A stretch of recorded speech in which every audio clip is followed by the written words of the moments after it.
ఈరోజు వాక్యము కీర్తనల గ్రంథము 100వ అధ్యాయము 1-2 వచనములను చూసినప్పుడు, సమస్త దేశములారా యెహోవాని గూర్చి ఉత్సాహధ్వని చేయండి, సంతోషముతో యెహోవాని సేవించడి, ఉత్సాహగానము చేయుచు ఆయన సన్నిధికి రండి.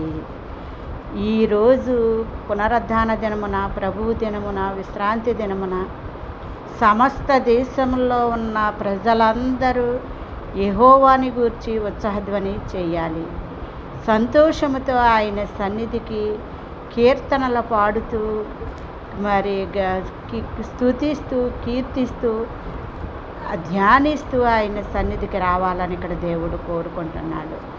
ఎందుకంటే 6 దినములు మన ఇష్టానుసారముగా పని చేసుకొని జీవించవచ్చు. కానీ ఏ వారములో 7వ దినము అంటే ఆదివారము ఆయన్ని ఘనపరిచే రోజు, ఆయన ఆరాధించే